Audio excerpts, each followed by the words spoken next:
Welcome to M S studio. आज हम बिहार विद्यालय परीक्षा समिति के इंटर आर्ट्स एवं साइंस के लिए हिंदी 100 मार्क्स का अध्याय 5 का कुछ महत्वपूर्ण वस्तुनिष्ठ प्रश्न के साथ साथ भाषा नीति लेकर आए हैं। ये सारा एग्जाम के दृष्टि से काफ़ी महत्वपूर्ण है ना। ये पूरा लेसन काव्यखंड एवं कहानी पूरा कंप्लीट करने के बाद उसके बाद प्रश्न उत्तर की ओर भी हम चलेंगे, है ना। तो चलिए बिना समय गवाए हुए चलते हैं प्रश्न की ओर। जैसे कि अध्याय 5 में जो है हमारा रोज कहानी का नाम क्या है? रोज कहानी है।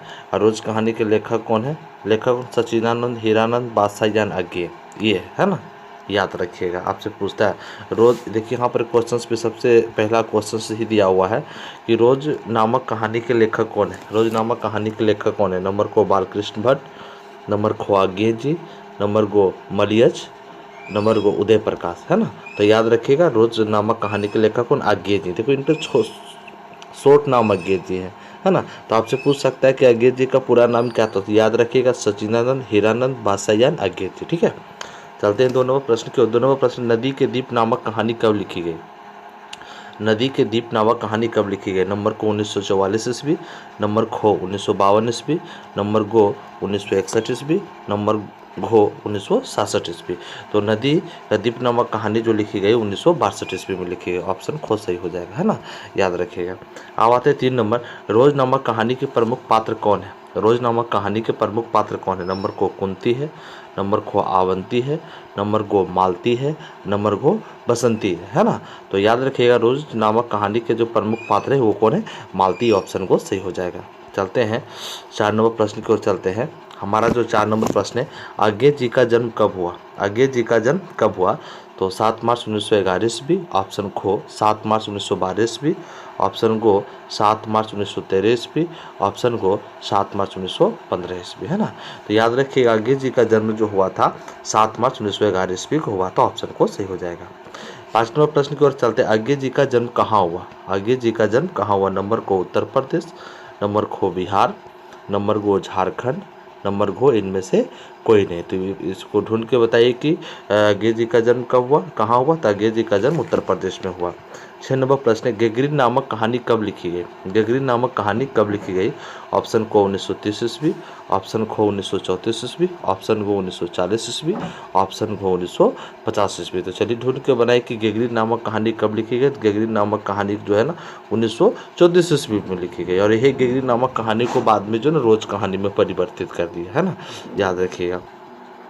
चलते हैं 7 नंबर प्रश्न की ओर। हमारा 7 नंबर प्रश्न है, अज्ञे जी की मृत्यु कब हुई? अज्ञे जी की मृत्यु कब हुई? नंबर को 4 अप्रैल 1925 ईस्वी, नंबर को 4 अप्रैल 1930 ईस्वी, नंबर को 4 अप्रैल 1941 ईस्वी, नंबर को 4 अप्रैल 1987 ईस्वी। इसमें ढूंढ के बताना अज्ञे जी का जन्म कब हुआ। तो अज्ञे जी का जन्म जो है 4 अप्रैल 1941 ईस्वी को हुआ था, है ना, याद रखिएगा। 8 नंबर प्रश्न की ओर चलते हैं, अज्ञे जी कहाँ के मूल निवासी? अज्ञे जी कहाँ के मूल निवासी? Number A Kartarpur Punjab, number B Kartarpur Uttar Pradesh, number C Kartarpur Haryana, और नंबर डी करतारपुर उड़ीसा, है ना। तो इसमें अब ढूंढ को बताइए कि अज्ञे जी कहाँ के मूल निवासी थे। याद रखिएगा अज्ञे जी जो है ना करतारपुर पंजाब के निवासी थे। ऑप्शन को सही हो जाएगा। 9 नंबर प्रश्न को चलते हैं, अज्ञे जी के माता का क्या नाम था? अज्ञे जी के माता का नाम क्या था? बीना देवी, यशोदा देवी, यशोधरा देवी, या बेंती देवी। तो याद रखिएगा अज्ञे जी के जो माता का जो नाम था बेंती देवी था, है ना।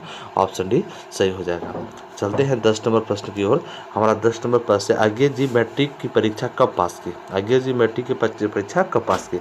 ऑप्शन को 1925 ईस्वी, ऑप्शन को 1930 ईस्वी, ऑप्शन को 1928 ईस्वी, ऑप्शन डी 1931 ईस्वी, है ना। जिसको ढूंढ के बताइए कि अज्ञे जी मैट्रिक की परीक्षा कब पास की थी। याद रखिए अज्ञे जी मैट्रिक की परीक्षा 1925 ईस्वी में पास की थी, है ना। ऑप्शन ए सही हो जाएगा। आते हैं 11 नंबर प्रश्न, अज्ञे जी मैट्रिक की परीक्षा किस विश्वविद्यालय से पास किए? अज्ञे जी मैट्रिक की परीक्षा किस विश्वविद्यालय से पास किए? नंबर को नालंदा विश्वविद्यालय, नंबर बी में होगा पंजाब विश्वविद्यालय, नंबर सी हरियाणा विश्वविद्यालय, और नंबर डी में होगा पाटलिपुत्र विश्वविद्यालय, है ना। तो इसमें ढूंढ के बताने का अज्ञे जी मैट्रिक की परीक्षा कौन से विश्वविद्यालय से पास हुई थी। याद रखिएगा अज्ञे जी मैट्रिक की परीक्षा जो है पंजाब विश्वविद्यालय से परीक्षा पास हुई। ऑप्शन बी सही हो जाएगा। 22 नंबर प्रश्न है, अज्ञे जी इंटर की परीक्षा मद्रास क्रिश्चियन कॉलेज में कब पास किए? और आगे जी इंटर की परीक्षा मद्रास क्रिश्चियन कॉलेज में कब पास किए? नंबर ए 1920 ईस्वी, नंबर बी 1922 ईस्वी, नंबर सी 1925 ईस्वी, नंबर डी 1927 ईस्वी, है ना। तो आगे रखे आगे जी इंटर की परीक्षा जो है मद्रास क्रिश्चियन कॉलेज में 1927 ईस्वी में पास हुई, तो ऑप्शन डी सही हो जाएगा। 13 नंबर प्रश्न, आगे जी को निम्नलिखित में से किस भाषा का ज्ञान नहीं था? आगे जी को निम्नलिखित में से किस भाषा का ज्ञान नहीं था? Number A Sanskrit, number B Angrezi, number C Hindi, number D इनमें से सभी, है ना।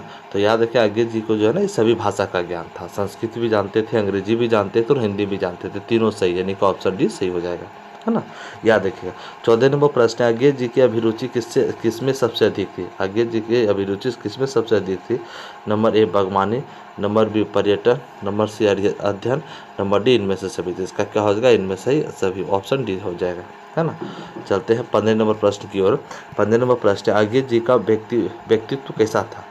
मैंने कि आगे जी का आकार कैसा था? लंबाई चौड़ाई में सुंदर थे, लंबा थे, गठीला थे, इनमें से सभी थे। ये सभी थे, सुंदर भी थे, लंबा भी थे, गठीला भी थे, ऑप्शन डी इसका सही हो जाएगा। चल 16 नंबर प्रश्न है। 16 नंबर प्रश्न है कि आगे जी का स्वभाव कैसा था? आगे जी का स्वभाव कैसा था? सुरुचि था, है ना, सुव्यवस्थित था या अनुशासन प्रिय था, इनमें से सभी। तो इसका क्या हो जाएगा? इनमें से सभी, ऑप्शन डी सही हो जाएगा। 17 नंबर प्रश्न को चलते हैं। आगे जी कितने वर्ष की उम्र में कविता लिखना शुरू किया? आगे जी जो है कितने वर्ष की उम्र में कविता लिखना शुरू किया? ऑप्शन ए 10 वर्ष की आयु में, ऑप्शन बी 12 वर्ष की आयु में, ऑप्शन सी 15 वर्ष का, ऑप्शन डी इनमें से होगा। याद रखिएगा आगे जी जो है 10 वर्ष की आयु में कविता लिखना शुरू किया, तो ऑप्शन ए। 18 नंबर प्रश्न को चलते, आगे जी थे कौन थे? कवि थे, कथाकार थे, विचारक थे, इनमें से सभी। तो आगे जी जो थे ना इनमें से सभी थे। ये रोज कहानी का जो लेसन 5 है ना, ये 18 प्रश्न का भी है। ये छोटा छोटा प्रश्न जो मैं आपको बता रहा हूँ, इस सारा प्रश्न पूरा लेसन मिला के 400 प्रश्न होगा। ये 400 प्रश्न याद कर लीजिए। वस्तुनिष्ठ प्रश्न में 25 नंबर आसान से आपको मिल जाएगा और 25 नंबर व्याकरण से रहेगा, है ना। नीचे जो दिया हुआ देखिए भाषा नीति के विषय में दिया हुआ कि आपके बुक का जो भाषा नीति है, जैसे कि भाषा नीति में देखिए क्या दिया हुआ है कि उद्गमय, शांतिमय शब्दों में मैं प्रत्यय लगा हुआ है। मैं प्रत्यय के मैं प्रत्यय का मतलब क्या हुआ? प्रत्यय जो शब्द के पीछे लगता है ना, औसा शब्द के पीछे जो लगता है उसे प्रत्यय कहते हैं, और शब्द के आगे जो लगता है उसे उपसर्ग कहते हैं ना। तो कह रहा है कि मैं प्रत्यय, कह रहा है कि कोई ऐसा शब्द लिखे जिसके आगे पीछे में क्या लगा हो?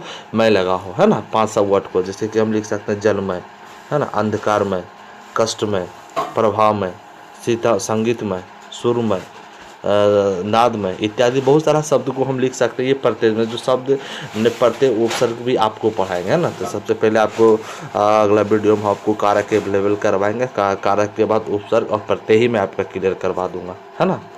चलते हैं 2 नंबर में क्या है? दिए गए वाक्यों में कारक चिन्ह को रेखांकित करें, इसके कारक चिन्ह को चिन्हित करें। देखिए कारक का वीडियो लाए नहीं, हम कारक का वीडियो लाने वाले हैं आज शाम। तो आज मतलब कि अगला वीडियो में हम कारक का वीडियो, जैसे कि कारक की थोड़ी कर, जैसे कारक में कर्ता ने कर्म को करण से संप्रदान के लिए आपद है। कारक के 8 भेद होते हैं, इसके विभक्ति होते हैं, वो सारा विभक्ति को एक बार पढ़ लीजिएगा। तो ये भी कारक जो है 2 नंबर का जो कारक है ना, आपको बिल्कुल परेशानी नहीं होगी। लेकिन जो जानते हैं उनको तो समझ में आ जाएगा, जो नहीं जानते हो वेट कीजिएगा मेरा अगला वीडियो का, है ना। अगर थोड़ी देर में आए मैंने कि पूरा रेड कलर जो बीच में डाला हुआ नहीं, आप डाला हुआ नहीं रहेगा, कहेगा थोड़ी देर में आ जाएंगे। इसमें कौन सा कारक है? तो आपको जानना पड़ेगा कि में विभक्ति है, किसका विभक्ति? अधिकरण में पर, अधिकरण में पर, में हो गया विभक्ति, हो गया कारक, तो हो गया अधिकरण कारक। और दूसरा दिया हुआ रहेगा मैं कमरे के चारों तरफ देखने लगा, यहाँ पर रेड नहीं रहेगा, मैं कमरे के चारों तरफ देखने लगा। कौन सा? इसमें ढूंढिए कौन सा के विभक्ति है? तो संबंध कारक, है ना, संबंध का के लिए किया आता है। वो नंबर में मैं बचपन से इकट्ठे खेलते हैं, है ना, यहाँ पर से कारक है। देखिए रेड कर दिया, आपके एग्जाम में रेड नहीं रहेगा, याद करना पड़ेगा। कर्ता ने कर्म को करण से संप्रदान के लिए आपादान से आठों भेद करना, मुस्का विभक्ति, तभी इसको सॉल्व कर सकते हैं। घो में है तभी किसी ने किवाड़ खटखटाया, यहाँ पर ने मिल गया, तो कर्ता ने, सबसे पहले कर्ता ने, कर्ता कारक हो गया, उसका विभक्ति क्या और नो इसका हो गया कर्ता कारक हो गया। चलिए आगे हम चलते हैं, आगे क्या दिया हुआ है? हाँ इसमें और दिया हुआ है, इसमें दिया हो कि शाम को 1-2 घंटे फिर चक्कर लगाने के लिए जाते हैं, है ना। तभी तो संप्रदान के काके के लिए काले को ये सब सारा चीज़ होता है, के लिए को ये सब संप्रदान कारक होता है। यहाँ पर आपको समझना पड़ेगा कि कौन कौन सा कारक है। ये आप तभी समझ पाइएगा जब आपको कारक पता होगा और उसका विभक्ति पता होगा। कहता है एक छोटा क्षण भर के लिए मैं स्तब्ध हो गया। देखो संप्रदान कारक के बीच में भी के लिए भी आ गया, संप्रदान कारक हो गया। अब देखो यहाँ नीचे क्या दिया हुआ है कि उसने कहा आ जाओ, यहाँ आ जाओ संयुक्त क्रिया है। पाठ से ऐसे 5 वाक्यों को चुने जिसमें संयुक्त क्रिया का प्रयोग किया। देखिए संयुक्त क्रिया के विषय में आपको बता चुके, नहीं पढ़े तो व्याकरण पीछे वाला वीडियो को आप देख लीजिए। कहता है कि आप ये तो कहानी से ढूंढकर बनाने का चीज़ आप बना सकते हैं, जैसे कि जिसमें डबल इन्वर्टेड कोमा लगा होगा और बहुत सारा क्वेश्चन मार्क्स लेकर लगा होगा। जैसे कि देखो अच्छा लाओ लाओ मुझे दे दो, ये कहानी में मिलेगा आपको। ना काटे तो उसकी जान गंवाए, ये भी मिलेगा। मैंने पूछा तुम नहीं खाओगे, ऐसा ऐसा बहुत सारा जिसमें क्वेश्चन मार्क्स लगा हुआ या डबल इन्वर्टेड कोमा हो, तो ये सारा चीज़ हो जाएगा, है ना।